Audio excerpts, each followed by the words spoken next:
So Charles, we're going to get it started. Yeah. Good evening. Yeah, thank you so much for coming. My name is Yifan Wu, Director of Event Operations at the Museum of Chinese in America. So as Asian American, Native Hawaiian, and Pacific Islander Heritage Month comes to a close, it is my pleasure to welcome you to tonight's special conversation with award-winning author and screenwriter Charles Yu, joining us live virtually from Los Angeles. He will be in dialogue with Nina Zoie Lam, renowned theater director and co-founder of the National Asian Artists Project. Together, they will explore the intersections of writing, representation, and identity in American culture, offering thoughtful insights on storytelling through the lens of Asian American experience. Yu will also discuss his acclaimed novel, Interior Chinatown, its recent Hulu adaptation, and his expansive career spanning literature, television, and beyond. For those who may be less familiar with Yu and Nina, so allow me to just briefly introduce them. So Charles Yu is the author of 4 books, including Interior Chinatown, the winner of the 2020 National Book Award for Fiction, and the novel How to Live Safely in a Science Fictional Universe, a New York Times notable book, and a Time Magazine Best Book of the Year. He received the National Book Foundation's 5 Under 35 Award and was nominated for 2 Writers Guild of America Awards for his work on the HBO series Westworld. The television adaptation of Interior Chinatown was released on Hulu in 2024 with Yu as the creator and showrunner. He has also written for shows on FX, AMC, and HBO. His fiction and non-fiction have appeared in The New Yorker, The New York Times, The Wall Street Journal, and Wired, among other publications. Together with TaiwaneseAmerican.org, he established the Betty L. Yu and Jean C. Yu Writing Prizes in honor of his parents. Nina Zoie Lam is a New York-based theater director, dramaturg, and performing arts educator. A folk modern dancer, she trained at the Martha Graham School, Alvin Ailey American Dance Theater, and the Mary Anthony Dance Institute. Nina made her international debut with Taiwan's Cloudgate Dance Theater and her Broadway debut in the original company of Miss Saigon. After 20 years of performing and touring, she co-founded the National Asian Artists Project, a non-profit theater company committed to highlighting the work of Asian and Asian American writers and performers, while nurturing the next generation of talents through performance and training opportunities. So tonight's program is part of the MOCA's 2024 and 25 NEA Big Read initiative, themed Where We Live, and has featured a series of free multidisciplinary events with artists, performers, and scholars. So NEA Big Read is a program of the National Endowment of the Arts in partnership with Arts Midwest. So while this is the final event in our current Big Read series, we look forward to offering more book discussions and also spotlights in the months ahead. So thanks to the grant that you have also received a free copy of the book, Interior Chinatown. And if you enjoyed tonight's conversation, so we also invite you to explore our upcoming programs on our website and social media. Please also consider supporting MOCA. Your generosity makes it possible for us to continue producing inclusive, thought-provoking programs. Donation can be made online, and we also accept contributions via cash, Venmo, or PayPal. Please also know that tonight's event is being recorded and will be available for on-demand viewing on MOCA's YouTube channel tomorrow for a limited time of 2 weeks. So, and now, without further ado, I will turn it over to Nina to begin the conversation. Thanks so much for joining us tonight. Thank you, Yifan. Welcome. Recording in progress. Welcome, everybody. Tonight I just want to add a little bit about myself. I've been in the business in the industry for about 40 years. First as a performer, as a dancer, and then, pivoting to directing and doing dramaturgy work and etc. So I because I direct, I've been in the casting arena for quite a number of years. And so representation, our theme tonight, you know, has, in my opinion, has changed. But how has it changed? And how is there a difference between, you know, West Coast Hollywood casting, you know, because it's film and television, versus, you know, New York theater and musicals? Are there different, you know, ways of casting, you know, depending on the project? So specifically tonight, with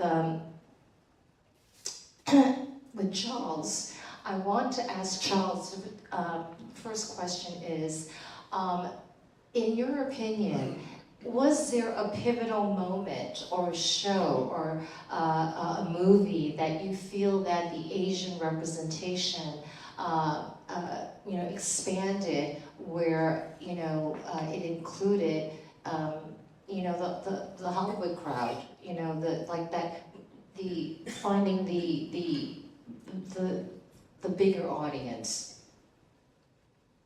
Yeah, well, thanks, Nina, and thank you, Ifan, for the introduction, and thanks to MOCA and all of you. I'm excited to be speaking tonight to you, Nina, and looking forward to this. That's a good question. I feel like a lot of people point to Crazy Rich Asians as one. Kind of obvious. It was a big, splashy movie that was a commercial success. I think probably a little bit before that, Fresh Off the Boat on ABC. I think, you know, you can't really, I think, overstate. It's hard to overstate how much it does to normalize seeing Asians on screen on a network like ABC. You know, the most wholesome of networks. It's owned by Disney, and even just, I think, the idea of having that in people's living rooms, whether or not they're watching it, you know, the advertising, the billboards, just the season after season. I think that probably in a lot of ways started to, in a couple ways, probably broke down some barriers. And one that I think is important that people talk about a lot is the actors. But I think, Nina, you were, you know, before the conversation, you had said that you might want to talk about behind the camera as well. And I think that's also, in fact, it's probably more important, because when you have a show like that runs for several seasons, you build up a lot of talent, and you build up a kind of infrastructure and pipeline, and you build up, you know, sort of people both in front and behind the camera and behind the desk that are probably contributing to making that show. So my guess is that a lot of the things that seem like they happen overnight were actually happening gradually over several years. Was it difficult? I mean, what was your journey like from, you know, finding out that Hulu was going to give you, was it 10 episodes, right? 10. Yeah, 10. And that, did you have to fight, you know, to write your own adaptation? And then did you have to fight to be a showrunner? And can you tell our audience what a showrunner is? Because maybe some people don't know what that means.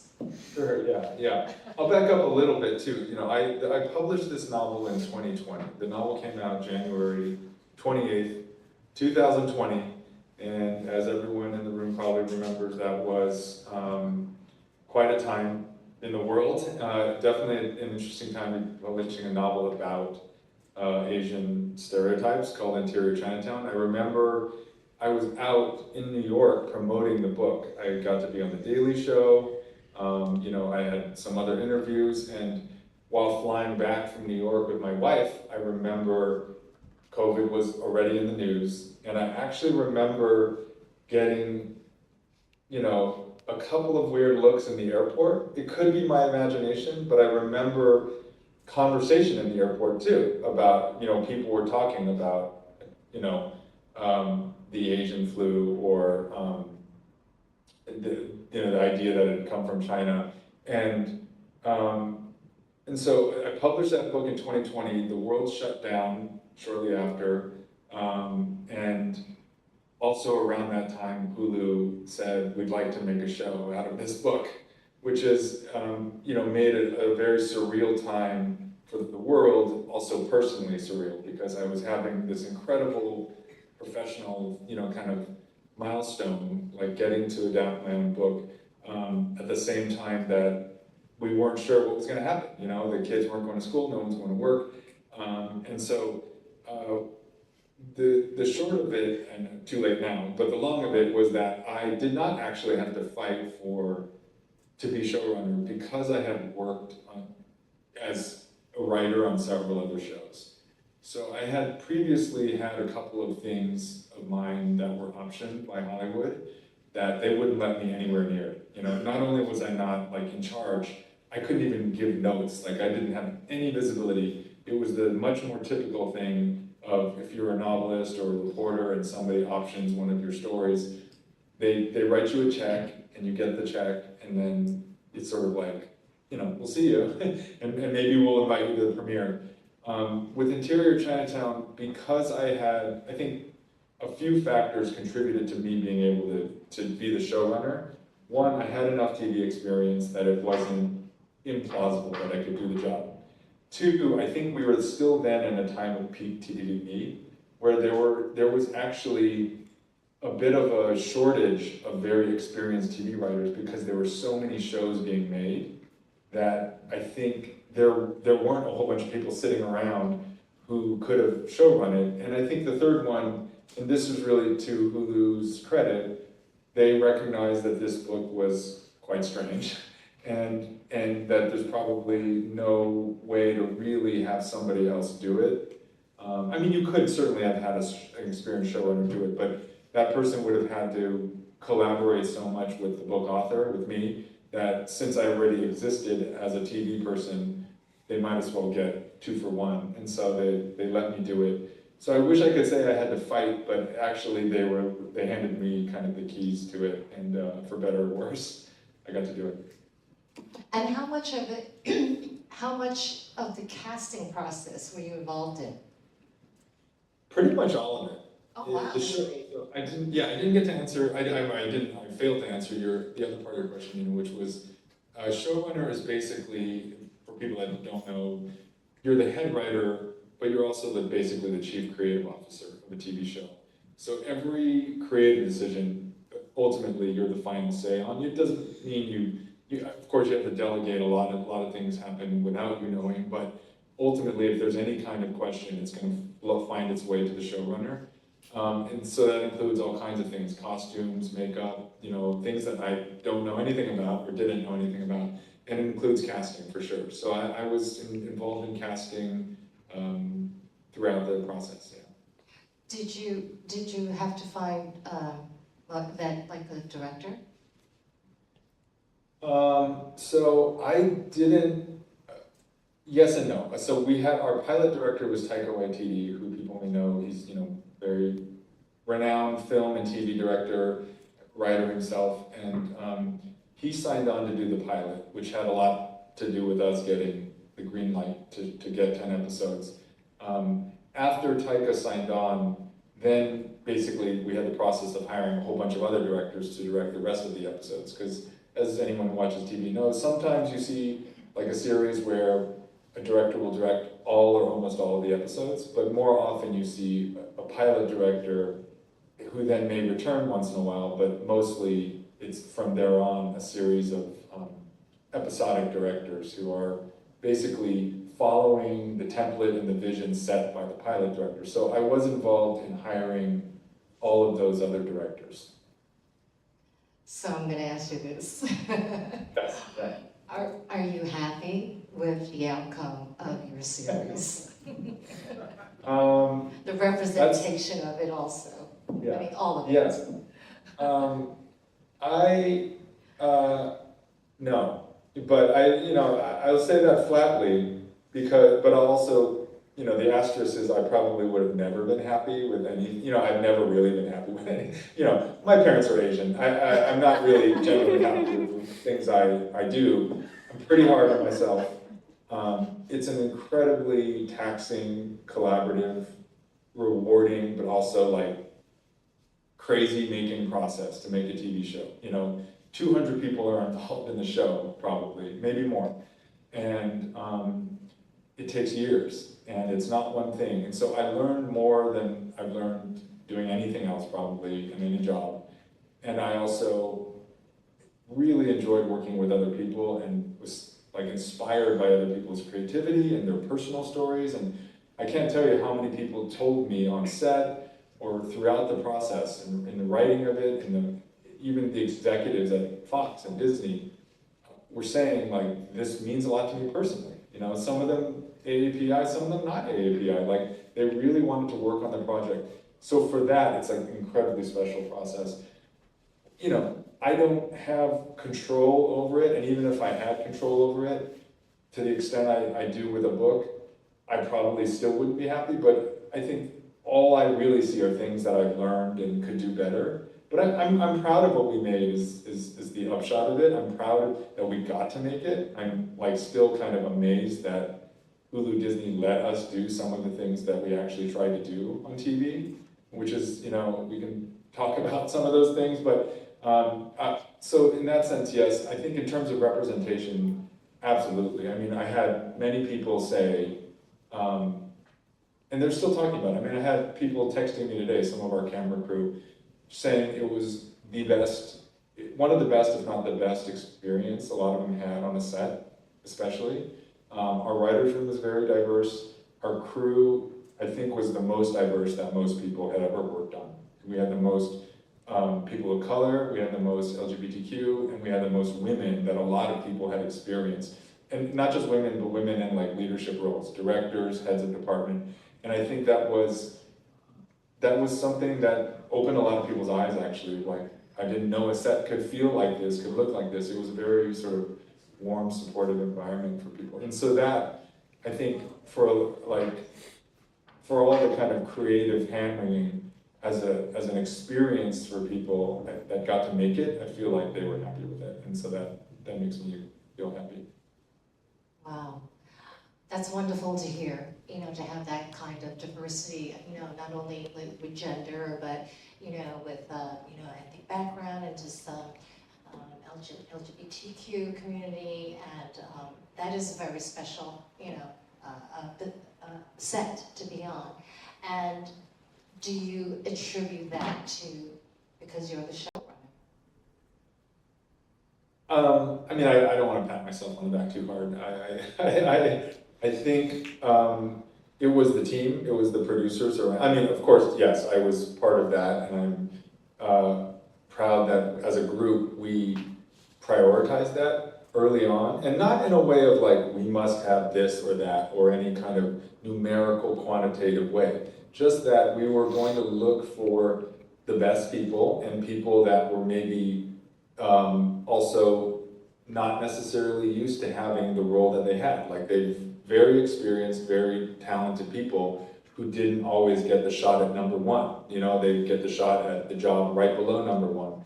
And I think we had some of those people who got to step up. But we also had people that were just, you know, experienced. Like, some of our directors were really sort of experienced, you know, talented episodic directors, and we just had more of them that you know, I guess we had more diversity, as it turns out, than maybe a lot of shows do. But yeah, I think it flowed from a culture that started, you know, from the top, which was a lot of executive producers as well. That's great. Yeah, some of my notes here. I wanted to pivot a little bit and ask, like, you know, do you feel that it's not just the actors, like you had mentioned, that represents, but those are the faces that we see on TV, right, and the movies.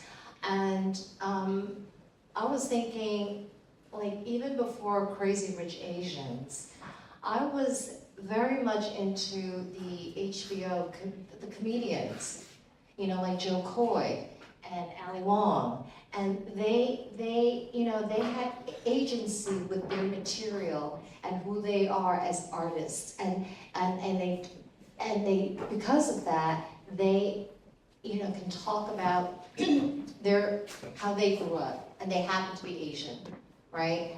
And So do you think that, like, including comedians, writers, performers, actors, that is changing or moving the needle for producers and the people that can make a difference, that makes the decisions?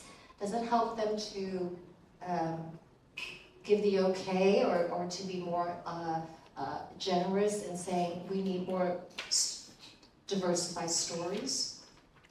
I think so. I think that's a really, you put your finger on something that's insightful, which is that, especially with comedians, right? Because comedians control their own, they create their own material, and the voice, more than anything I can think of, other than, I guess, a novelist, stand-up comedian, you're getting the unfiltered voice of one person. And then not only that, you're getting their face and their body. So you're getting an embodied kind of creative entity that can prove itself out in the market for the big companies that, that write the checks. And to your point, I think, I'm just kind of restating what you said, which is the whole catch-22 that for a long time Asians were caught in, of like, well, there are no marketable stars, so we can't cast them in the lead.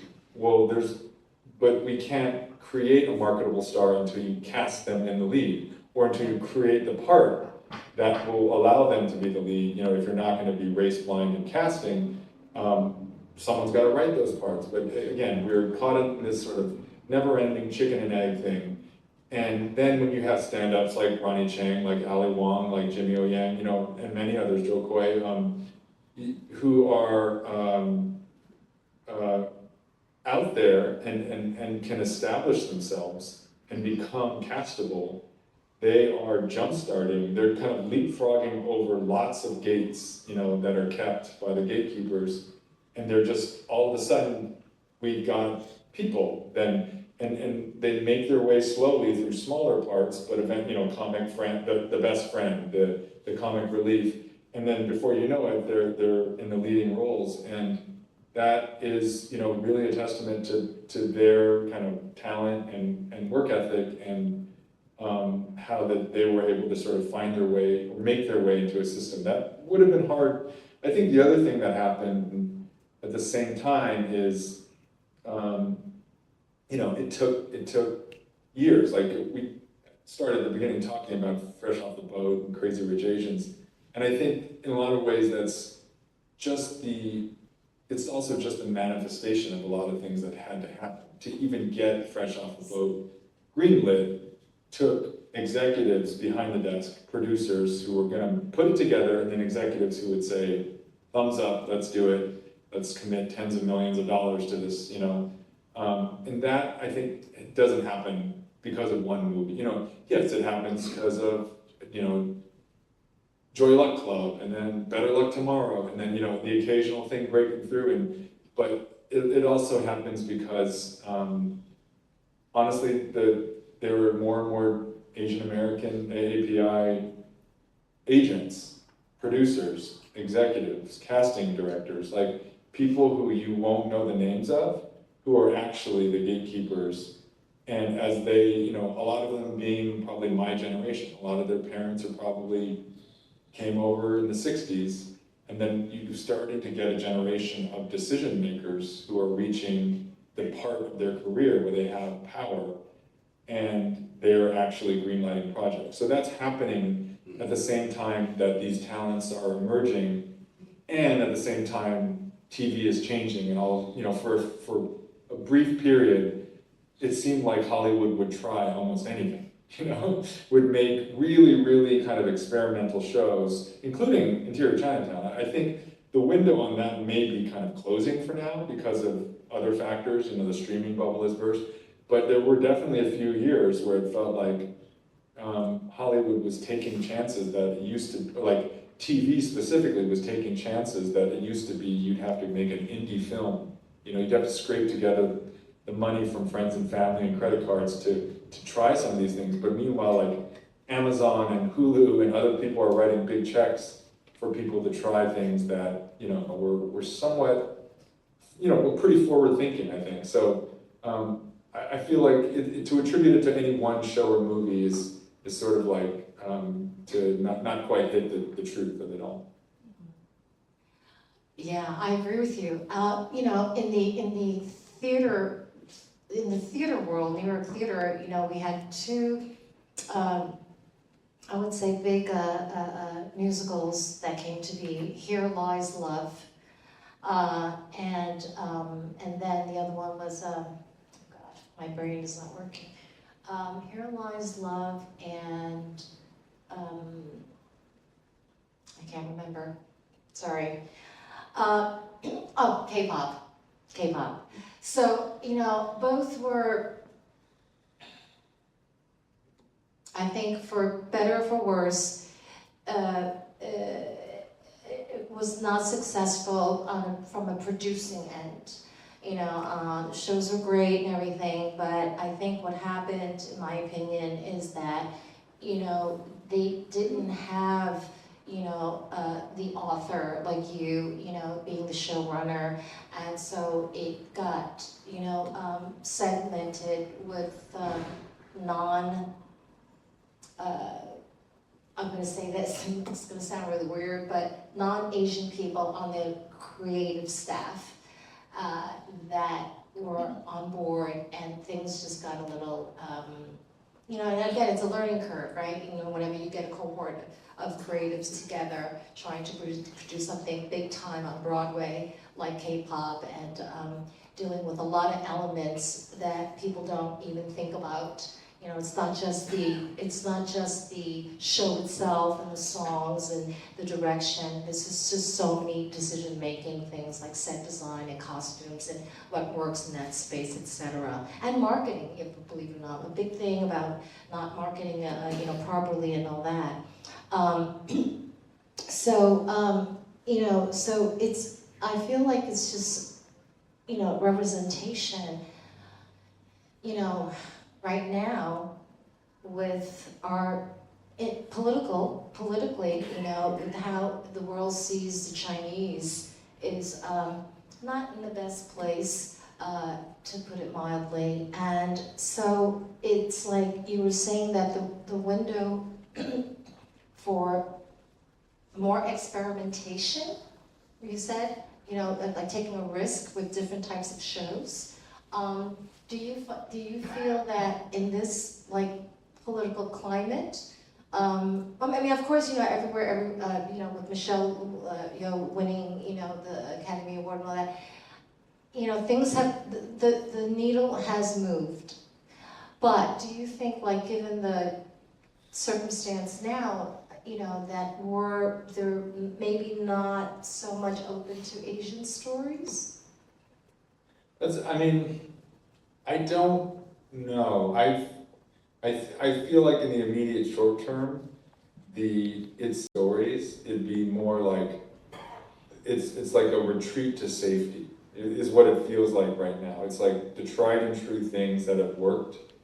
And so if a Asian or Asian majority cast or Asian created story also was an incredibly exciting adventure, based on a huge book series, I think that probably still has a place now. Or Crazy Rich Asians too, if some incredibly successful romantic comedy or other sort of recognizable genre piece were to come out, I don't think we go backwards in the sense that there are now castable Asian, AAPI people. There are writers and directors. John Chu, there's Justin Lin. There's tons of not just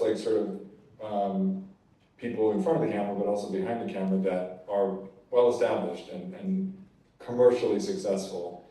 But I think it's more probably about just right now. It feels like people are searching for what's a sustainable business model, and a lot of that has things retrench for a little bit. It's more about what's going to work and make us money. So I do think the political climate does affect things, and it is real, and people probably aren't proactively looking for diverse voices. I would say pretty confidently they're not in the way that they were before. You know, before it was like they were really trying to discover and champion different voices. And now it feels like the focus is more on like, have you done this before? And can you make something really entertaining that's gonna get a lot of eyeballs? And, you know, to be fair, that is the business, right? That is what they've always been wanting to do, and that's the goal if you're making something for TV and film, is to get a lot of people watching it. I don't know if I answered your question, but I think, yeah. No, you did. Thank you. How are we doing on time? We're pretty good, yeah. Still can we can go into screening still for another 10-15 minutes. Okay, Yeah. all right, great. All right, so representation. Do you feel, and I had this conversation with David Henry Huang, you know, at one point, he's on the board of the company that I co-founded, and I remember this is years and years and years and years ago when I said, you know, do you feel a lot of pressure because you're like the only Asian writer we have out there, you know, and do you feel the pressure to like write about Asian stories or Asian characters, and he said to me, I do, and I kind of resent that, you know, you know, and then he was approached to revisit Flower Drum Song, and I remember, you know, him like, okay, you know, but again, so I feel like this was many years ago, like 20 years ago, 25 years ago, but so for you as a writer, do you see yourself writing, well, because you're Asian, and that's who you are, but do you feel that you need to or want to talk or write about Asian stories and Asian characters? I don't think I feel the pressure probably that David Henry Wong might have felt 20 to 25 years ago. I feel like I was, it's weird, before I wrote Interior Chinatown, I was like, if I had a label, it was I was a sci-fi writer. And now I'm working on a bunch of sci-fi things, and it's like Homecoming, and like this was the anomaly for me to write sort of explicitly about race and about background in that way. So I think because of people like David, and I recently got to meet him, and I watched Yellowface on Broadway when it was on, and we talked a little bit about this, and I feel like it's an amazing thing to get to, you know,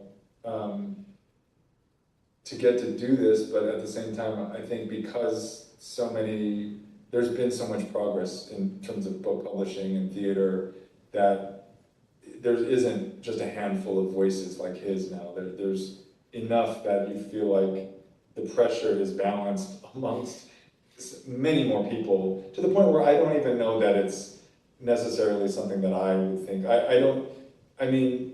It's possible that I get more calls for, you know, work if a project has a kind of Asian hook or there's some nexus there, but I think I get just as many, if not more, calls based on sort of my genre leanings.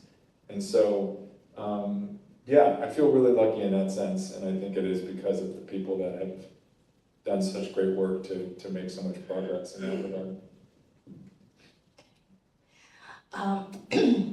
I guess, I don't know, do we? Maybe if you have another question, maybe, and then we can open up for the Okay, Q&A. all right, so I have a last question. I might not have a last question for you, Charles.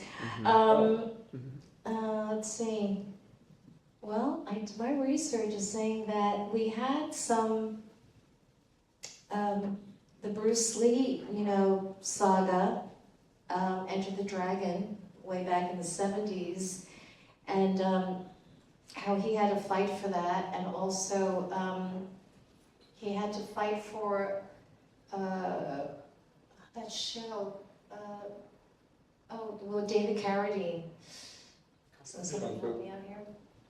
The original Kung Fu. The original Kung Fu, which when I was doing my research, it was his idea, and they wouldn't give it to him, you know, to star. He had that idea, and he wanted to be the star, and he had already, I think, done the Green Hornet as Kato, and but it was important for him, and then of course he didn't get cast.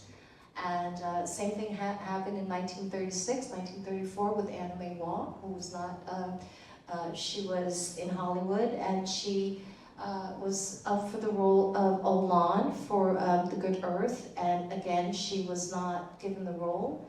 It was given to a non-Asian person. And so, like, historically, you know, we've had these, you know, mavericks, these Asian talent, writers, you know, actors, and they were not given the opportunity to play, you know, the parts that really rightfully they should have played.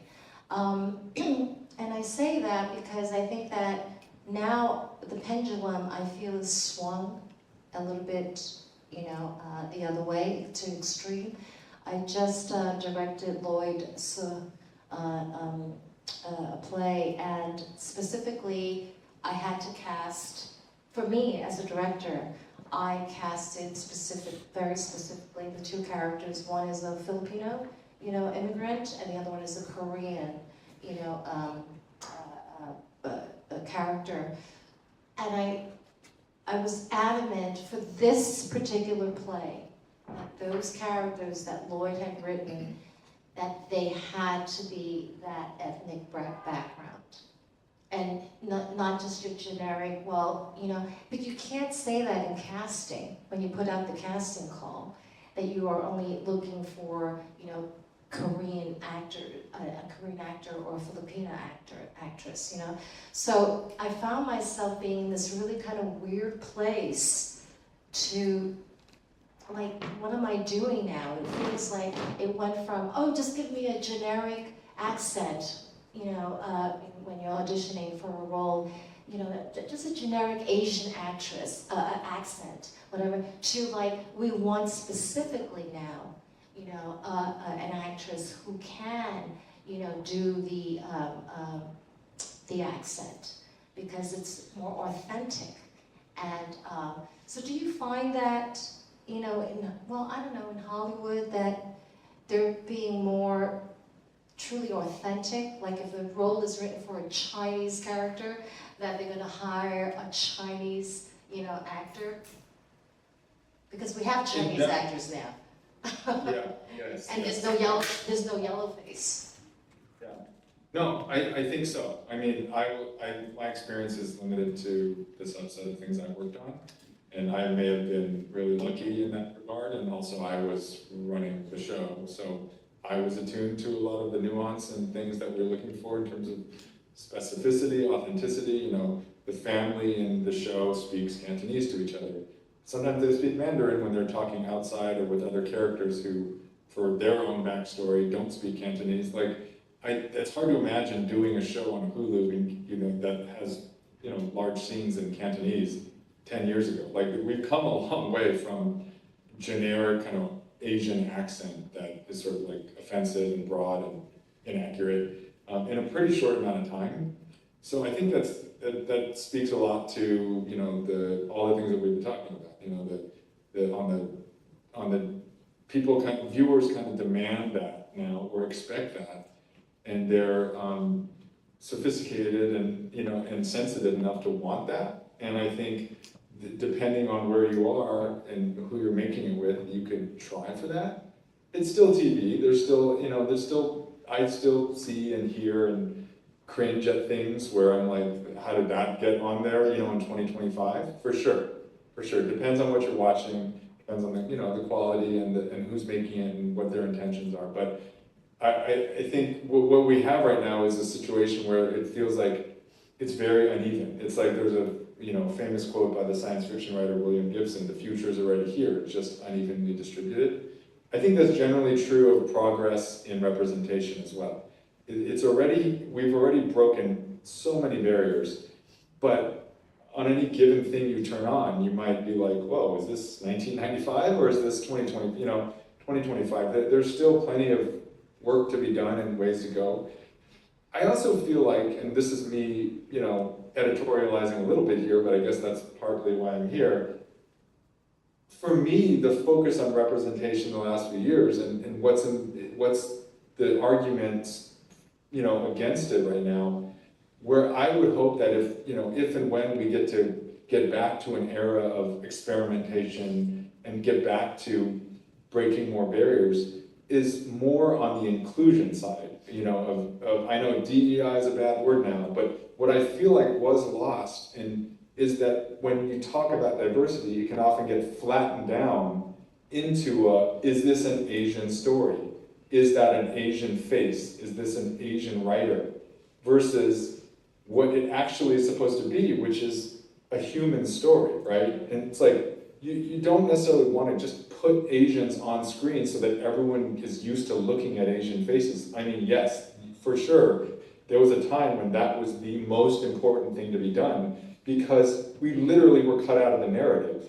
And so people couldn't imagine the fabric of this country. We weren't part of the history. We'd sort of been erased, right? We had been erased from history, from culture, and so it dehumanizes and also erases a kind of whole swath of the population. But once we've broken that barrier, and now Asians are allowed to tell stories and be in the story, it's sort of like, well, the goal isn't just to tell the same stories over and over again. I don't know that there's one goal anyway, but for me, the idea of representation is that you are representing people, not just who look like you, but you're trying to connect with people who don't look anything like you at all. So that some, Midwestern grandfather can identify with a 10-year-old Chinese girl, and vice versa. Like, that's what stories are about, is when I was first going into a library as a kid, I didn't think about, the race of the character necessarily. And you could argue all kinds of things that, problematize that, right? We could unpack that, but the initial impulse of like loving a story, loving a character, the point is it goes beyond, the race or gender or sexual orientation, any kind of division, and it's what unites us. So to me, the idea is to tell a story that really connects people on a universal human level, and like that's what we, really like the goal for me is that, and like to get the opportunity to do that with other people's money is great. So I hope I get to keep doing that. But anyway, and soapbox rant, but I feel like it had to be said that, and so many discussions that, I think are had in the public sphere about representation, about diversity, forget about the inclusiveness part. And I think that's true, including in our own sort of, affinity groups, I guess, right? Including in our own communities, that we're here in America and we're here living in American society, and we want people to see all of us, and we want to be seen as part of that fabric, very much so, right? So, speaking for myself, anyway. Okay, great. Now we want to open up for Q&A. It's a real opportunity. We have, sort of trials. Since, some of you, I know in the audience have attended our, Chinatown, Interview Chinatown related program. So yeah, feel free to raise your hands and ask, a question. Anyone? Don't feel shy, don't be shy. Okay, but of course, would you mind speaking to the, Oh, yeah, hi. It's a question about, since you work in Hollywood, about the non-traditional casting, and kudos to Hollywood to embracing casting folks of different ethnicities. But this is just a pet peeve of mine, and I've noticed that, let's say you have an Asian person cast in a character, but they don't change the name, so it's still a Western name, and it's happened again and again, and I always think, oh, does that mean the actor is Asian, but maybe the showrunner, they're just not sensitive to that issue, or they don't care, or they have all, many more important things to worry about. But it just seems like, you have Captain Smith is, the police captain, and it's an Asian person. I'm like, well, or South Asian, how come their name isn't changed to reflect their ethnicity? Seems like a very common occurrence. So. That's fine. Yes, I notice that too sometimes. I think probably sometimes it could be a function of just like, it would be a big pain in the butt to change that name. You know what I mean? Like they cast that person and you'd have to change all the scripts and it flows. Probably not that mostly. Probably it could be. I think there's maybe a flip side to it, which is sometimes when I notice it, I wonder if it was an intentional choice because you want to signal in a way that you cast this role, even though it was written for an Anglo, say, you know, like Smith, and you cast an Asian person in that role. In a way, I don't want to say it's like virtue signaling, but it's almost like an artifact that shows you they put the Asian person in this role. It didn't have to be Asian, and they cast someone in it. So sometimes I'm like, yay, you know, like that's cool. And other times I'm like, yeah, why didn't they just change it? How hard would it be to make it Officer, you know, Chen? Like, just do it. I don't know. That's a good question. Okay, sounds good. Hi, Charles. First off, I want to say thank you so much for speaking to us tonight. I had a question, I guess, going back to the last thing you said about, you know, stories being about the universal, I guess, human experience. And I wanted to ask about, you know, how you consider that when you're writing, like, say, Interior Chinatown or any other pieces of work, balancing, you know, including a very universal, like, human experience, as well as telling, like, the Asian story and, like, the Asian perspective alongside that. Yeah, thank you for the question.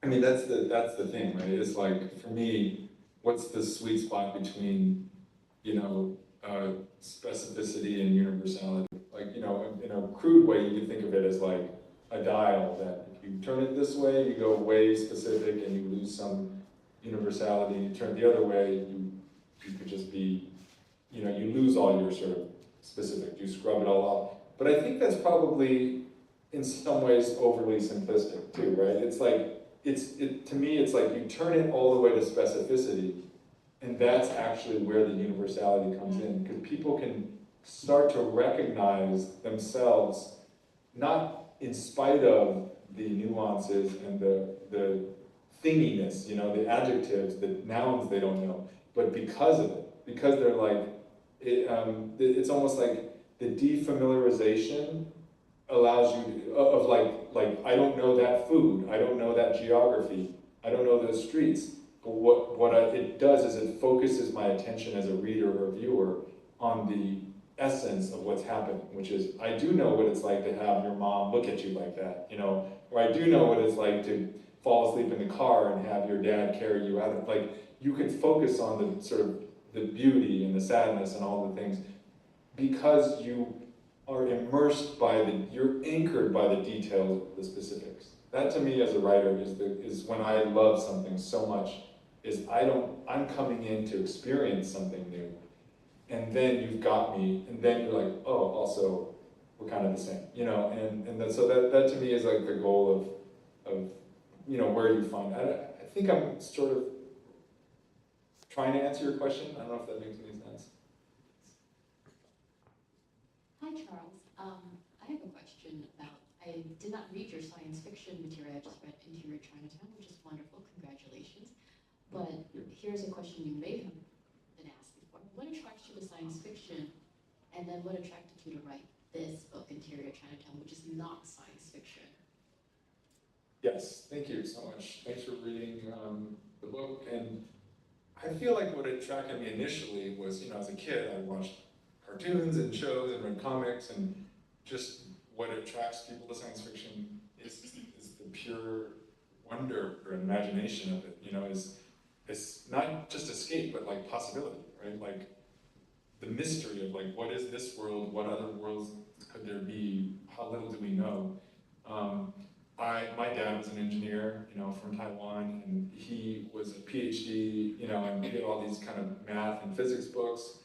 And I think I grew up with, like, steeped with that around me, like steeped in technical stuff, but I wasn't a scientist, you know, like I wanted to be, but I didn't get to do it. So, in a lot of ways, science fiction is my way of, I think my way of getting to be a pretend scientist, I guess. So yeah, I feel like that's part of it. And then years later, I'm friends with this guy now. His name is Christopher Fan. He's a professor at UC Irvine, and he was doing his PhD at the time, and he contacted me out of the blue, and he was like, he's like, I'm writing a chapter about you and Ted Chiang, the very well-known science fiction writer Ted Chiang. And I'm like, oh wow. And so we had lunch, and he told me like, oh yeah, there's this thing called techno-orientalism, you know, where it's like a lot of the offspring, the diaspora of your cohort, which are basically second generation kids of a lot of these brain drain people from East Asia, are writing science fiction. There's a lot of people like my age that started to write speculative fiction. I'm like, oh, so I'm not really that special, you know, like this generational wave of, you know, would-be scientists, basically. Okay, one or two questions before we wrap up. Hello. Do you have any thoughts as to why Disney company is getting so much hostility for experimenting with woke gender? You know, I feel good that they're experimenting, having different nationalities and cartoons or whatever, but what is really going on behind the scenes in that area? Well, we would need, many more than 2 minutes to do that, but I guess what I would say is, to say something everyone probably knows, I would guess, but I don't want to assume what anyone's opinion is, but in my opinion, you know, it's a backlash. And it does relate to what I was talking about before, that I think in the celebration of marginalized voices, there were people, and I would say not completely unjustified, there were people who said, there are ways we can talk about this that will bring people in, and there's ways you can talk about marginalization that actually makes people feel excluded. And to me, this is like getting at what I was very clumsily trying to say before, which is, why can't we celebrate voices while including and making the community feel included? Like, why do we demonize people? Why do we have to, and this is maybe sounds like very milquetoast, both sidesism, and I hope it doesn't. That's not how I mean it. I am absolutely 100% pro DEI, pro like, let's promote marginalized voices. But I do think that we should, I want to make sure in my own dealings to take more care in how we talk to people and talk about people who might have very different experiences from us, and not necessarily carry those assumptions. But I do think that it has something to do with that, and you could also just say plain old bigotry, but I think that's, again, that's very reductive. I think there's a reason why there's so much backlash to something that should have been positive and should be celebrated. I don't think that many people are that unreasonable. I think it's a conversation that's still evolving, I hope. Right, so we're almost at time, but so before just we wrap up, you know, any like upcoming projects or anything that you're currently working on that like you're allowed or you would like to share with us? Yeah. Yeah, I'd love to. Well, I'm allowed to talk about, I'm writing I'm writing the first pilot for, or first episode for a science fiction project. And Chloe Zhao, the director, she did The Eternals, Nomadland, is attached. And so it's very exciting. It's for Amazon. We'll see if they make it into a show, but for now I get to write it. So sci-fi, and it's about AI, and we'll see if it goes. Great. So right now we're already at time. So can we give a round of applause? You know, or you know, well, thank you so much. As I mentioned, you know, we are, you know, so this is, you know, although the end of, you know, our AANHPI 100 months celebration of a lot of upcoming programs. So please, you know, check our website, you know, and then come to our future book discussions and also spotlight series. So thank you so much. And then thank you so much, Charles. Yeah. Thank you, Charles. Yeah. Thank you.